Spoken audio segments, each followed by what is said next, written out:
नमस्कार शेतकरी मित्रांनो, शेतकरी कर्जमाफीची पहिली यादी ही आली होती.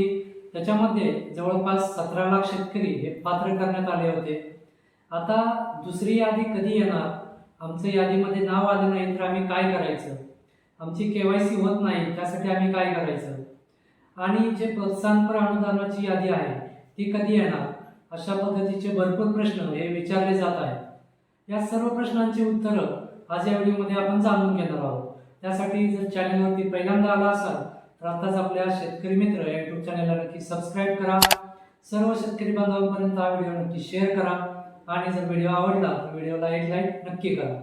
तर मित्रांनो, पहिली जी यादी आली होती त्याच्यामध्ये जवळपास 17 लाख शेतकरी पात्र होते आणि त्याच्यामध्ये आता जवळपास 5,13,000 शेतकऱ्यांची केवायसी कंप्लीट झाली आहे. आणि याच्यामध्ये जे उर्वरित शेतकरी आहेत ते OTS वाले आहेत, म्हणजे ज्यांचं 2 लाखाच्या वरती कर्ज आहे असे ते शेतकरी आहेत. आणि त्याच्यामध्ये सुद्धा जे OTS वाले शेतकरी आहेत त्यांना 31 मार्च 2026 या तारखेपर्यंत त्यांना मुदत दिलेली आहे. या मुदतीमध्ये त्यांना 2 लाखाच्या वरची जी रक्कम आहे ती आपल्या कर्ज खात्यामध्ये बँकेत जाऊन भरायची आहे.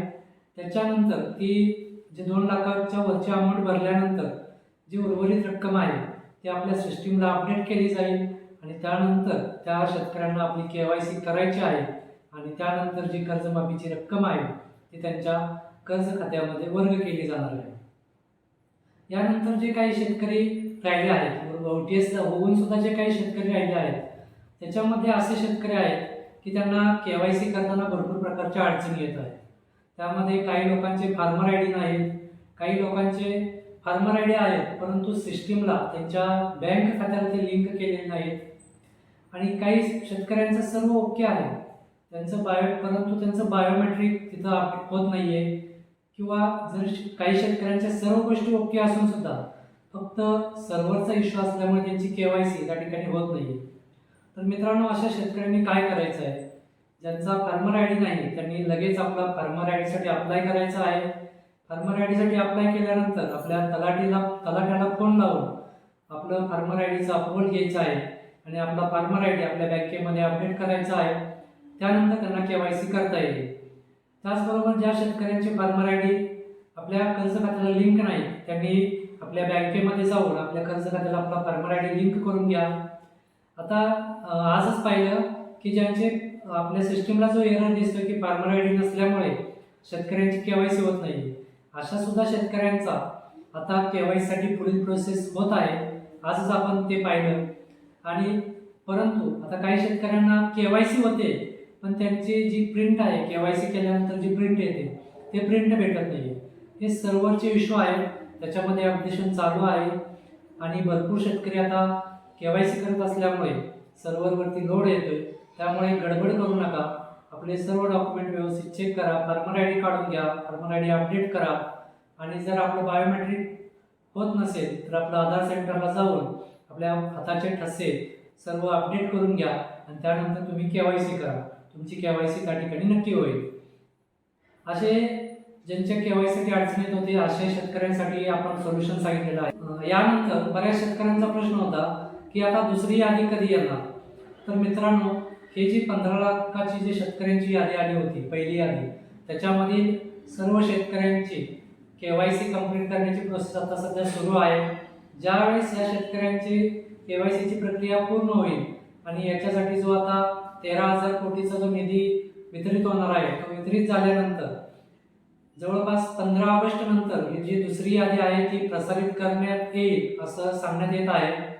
या पद्धतीचा अपडेट जे ऑगस्ट महिन्यात सांगत आहेत, परंतु 15 ऑगस्ट नंतर हे 100% यादी दुसरी येईल अशी आशा आहे. आणि या यादीमध्ये सुद्धा बऱ्यापैकी जे OTS वाले शेतकरी आहेत आणि जे नियमित थकीत कर्जदार आहेत या शेतकऱ्यांची यादी येण्याचा यामध्ये सुद्धा समावेश असणार आहे. आता ही यादी आल्यानंतर त्या सुद्धा यादीमध्ये जर काही शेतकऱ्यांची नावं नसतील, म्हणजे ज्या कर्जमाफीसाठीच्या ज्या अटी शर्ती आहेत त्या सर्व अटी शर्तीमध्ये जर शेतकरी बसत असेल आणि त्यांचं कर्ज माफ होण्याची संभाव्यता असेल परंतु दोन्ही यादीमध्ये जर त्यांचं नाव आलं नाही तर अशा शेतकऱ्यांनी आपला फार्मर ID आपलं कर्ज खात्याचं, आपलं जे बँकेचं कर्ज खातं आहे त्या कर्ज खात्याची जे डिटेल्स आहेत ते डिटेल्स आणि आपला एक लिखित स्वरूपातील अर्ज हे सर्व डॉक्युमेंट घेऊन आपल्या तालुक्यातील तहसीलदार साहेबांकडे जायचं आहे. त्यांच्याकडे तो अर्ज द्यायचा आहे. त्यानंतर अशा पद्धतीचे जे काही अर्ज गोळा होतील त्याच्यावरती त्यांच्या स्तरावरती पाहणी होईल, सर्व चेक केलं जाईल आणि त्याच्यानंतर ती यादी जिल्हा स्तरावर पाठवली जाईल. त्याच्यामध्ये शहानिशा केली जाईल, बँकेसोबत संपर्क केला जाईल आणि त्यामध्ये जर तुम्ही पात्र असाल तर तुमची नवीन यादी काढली जाईल आणि त्यामध्ये तुमचं नाव येईल आणि त्यानंतर तुम्हाला KYC करून तुमचे कर्जमाफी हे केली जाईल.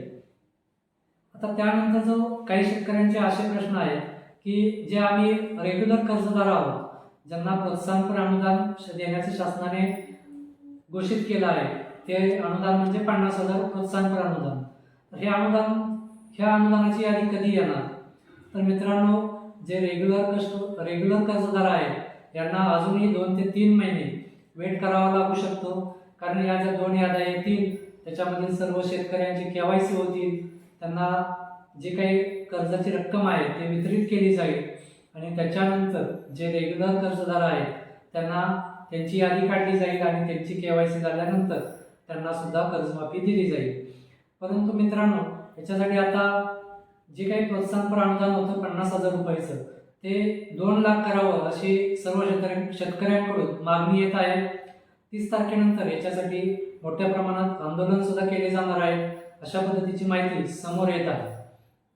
त्याच्यामुळे या ज्या सर्व गोष्टी आहेत त्या गोष्टी जर विचारात घेतल्या तर तुम्हाला साधारण 2 ते 3 महिन्याचा कालावधी हा लागू शकतो. अशाच पद्धतीची अजून काही नवीन माहिती समोर आली तर आपण लवकरात लवकर तुमच्यापर्यंत पोहोचवण्याचा प्रयत्न करू. त्यासाठी आताच आपल्या शेतकरी मित्र YouTube चॅनलला सबस्क्राईब करून ठेवा. बेल आयकॉन दाबायला विसरू नका, जेणेकरून व्हिडिओचं अपडेट सर्वात आधी तुमच्यापर्यंत पोहोचेल. जर व्हिडिओ आवडला असेल तर व्हिडिओला लाईक करा आणि सर्व शेतकरी बांधवांपर्यंत हा व्हिडिओ नक्की शेअर करा. भेटूयात अशाच महत्त्वपूर्ण माहितीसोबत पुढील व्हिडिओमध्ये. तोपर्यंत धन्यवाद.